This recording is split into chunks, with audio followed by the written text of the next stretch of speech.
the Kaddish. For whom is Kaddish recited? The question, simple as it is, has an answer that is not as simple.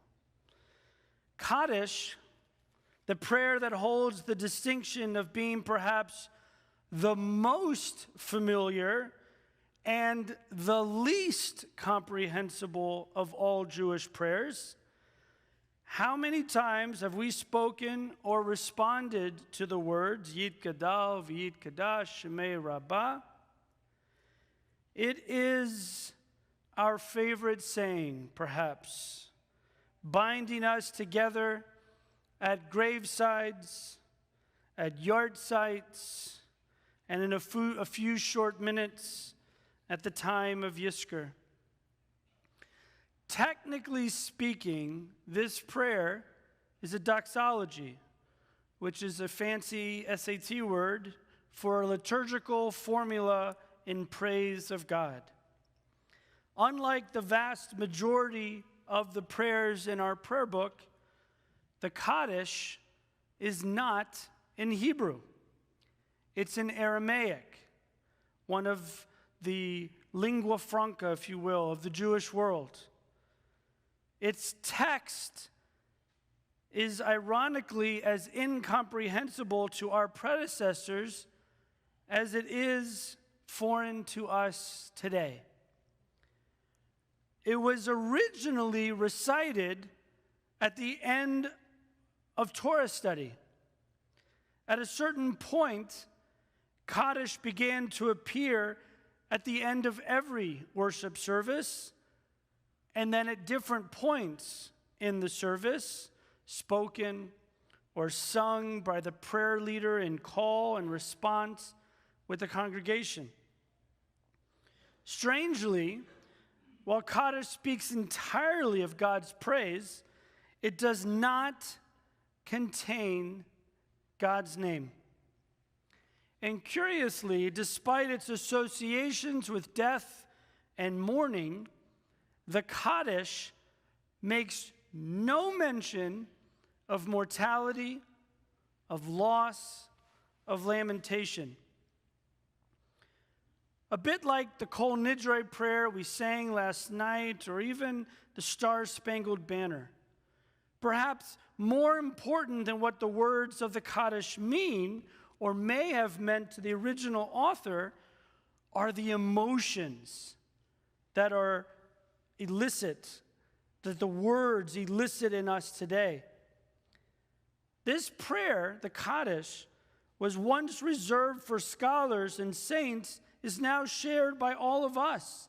A prayer invoked, common to recall losses unique to each of us, ancient words that tug at our souls even as their meaning remains obscure. So with all of these peculiarities in mind, let me return to the question, for whom do we recite Kaddish, the Kaddish? One possible answer is that we say it for God. Israel's late poet, S.Y. Agnon, retold the explanation of the rabbinic sages that unlike a king of flesh and blood who, when ordering armies into battle, does not distinguish one soldier from another, in the eyes of kings, i.e. God, each and every individual matters. For God, every human being is created in the divine image and is thus of infinite worth. The loss of any human being, by extension, is a contraction of God's glory and the diminution of the divine name. What are we doing when we say Kaddish? We are offering consolation to God, after all. One explanation why Jews place stones at graves, not flowers, is that unlike flowers, stones never fade. Another explanation is that in the ancient world, when a shepherd went out with his flock, he carried a satchel with a number of stones corresponding to the number of sheep in his charge. were a sheep to be lost, a stone would be removed from the satchel and placed on the ground. The Lord is our shepherd, and we are God's flock. We are not alone in our grief. God grieves as we do. God is with us in our sorrow. God consoles us as we mourn the irreplaceable loss of a person of infinite worth, and we console God with Kaddish. A second answer for whom do we recite Kaddish could be community. More than any other prayer, the recitation of Kaddish is associated with the presence of a minyan, a quorum of 10 at minimum.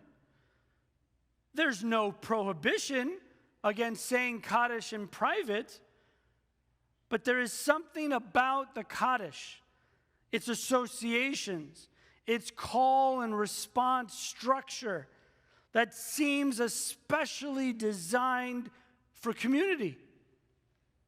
I've often thought that the very incomprehensibility of Kaddish is the point. When a loved one dies, there are no words to be said or to be heard. So we say it in Aramaic, an incantation, if you will, something to say when we really have nothing to say. But it's more than that. Kaddish requires that those strange words be said in the presence of others. So as we peer over the edge, sometimes quite literally into the abyss, it is Kaddish and the requirement to be in the company of others that pulls us back. We are commanded to find community, and the community is instructed to find us. Perhaps you're familiar with the sculpture that I saw it in Tel Aviv Beit HaTfut Museum called the Minyan. It's a scene of 9 people gathering for prayer. The idea behind it came from Abba Kovner, the famed Lithuanian partisan turned Israeli poet. He survived the Vilna ghetto uprising. Many of his family and comrades perished in the Shoah. And when he arrived in Israel, he was alienated from God.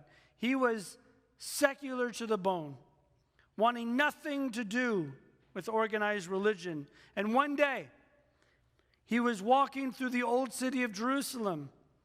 A man pulled on his sleeve, invited him to join a minyan at the wall, the kotel, to be the 10th.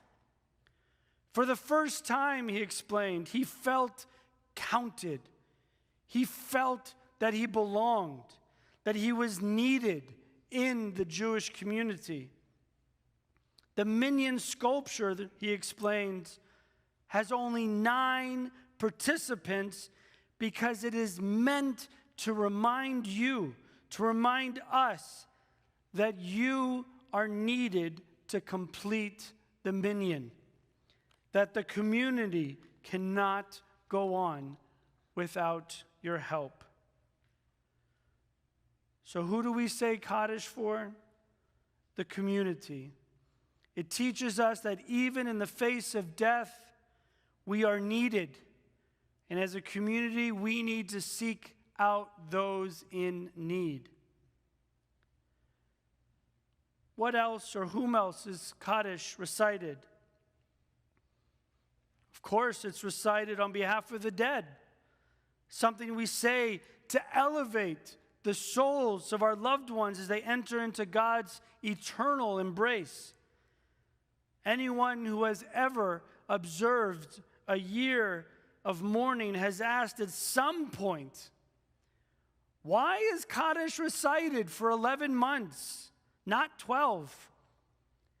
The answer goes all the way back to the mystical incident recorded about the great sage Rabbi Akiva, who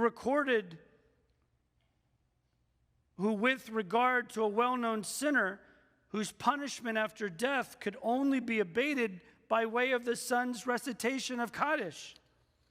It was from here that the tradition developed that the recitation of the Kaddish by the living confers merit upon the deceased, as we imagine the soul of our deceased standing in judgment.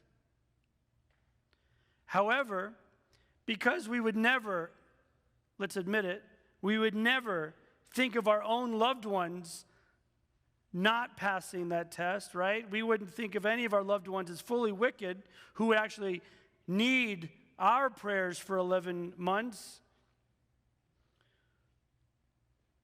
Who would never need it for a full year, we contract that down to 11 months. That's where it comes from. Why 11 and not 12?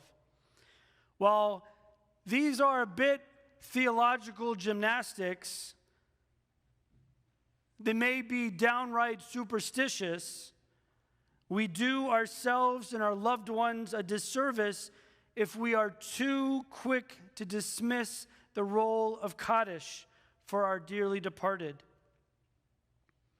Rabbi Steinsaltz offered a slightly less mystical explanation for the importance of the Kaddish in elevating a person's soul. He said, the aggregate of a person's actions and accomplishments in this world define his or her life. However, the tally of a person's achievements does not necessarily conclude at the time of death. A complete evaluation of a person's accomplishments might also include all that is accomplished as a result of the person's inspirations and actions. Therefore, when those who remain alive do good deeds, they contribute to the deceased's balance of accomplishments. For although the deceased is no longer active in our world, he or she, his or her actions continue to inspire good deeds and positive actions. That is why the recitation of Kaddish elevates the soul, because God is being exalted in this world as a result of and in the name of the deceased. It's a beautiful insight, a beautiful thought worth considering, especially at Yizkor. Like a manuscript discovered posthumously, the final chapter of one's life only comes to light after their death. And it is each one of us, the living, who have the power to publish that chapter by way of our deeds. We say Kaddish for the same reason we give tzedakah. Act kindly or do any other deed in memory of a loved one, because it elongates the shadow of our loved one's soul well beyond the length of their years. Beautiful teaching. And for whom is Kaddish recited?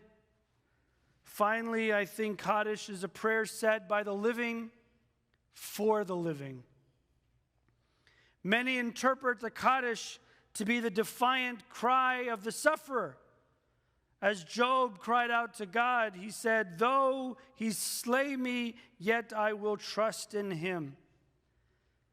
This explanation, akin to Rabbi Akiva dying as a martyr with the words of Shema on his lips, meshes well with the scholarly consensus that the mourner's Kaddish originated around the time of the Crusades, when entire communities were wiped out.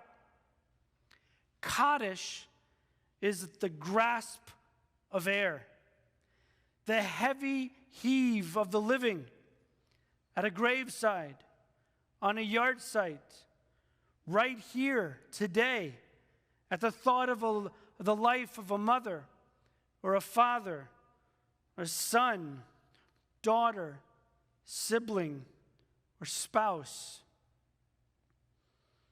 Others do not read defiance into the Kaddish, but hope as if to say, yes, I grieve dearly, but I nevertheless seek God's presence in my life and in this world.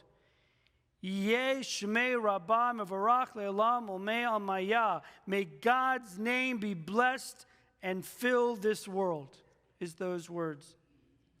In our time of loss, God may feel absent, but we continue to seek to build a world filled by the divine presence.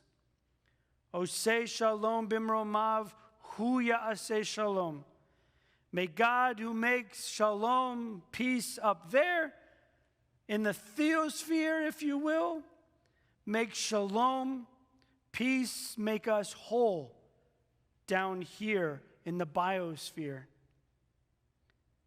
And as such, to paraphrase Leo Young, Kaddish is not so much a prayer for the dead as it is a pledge to the living, a pledge for the living.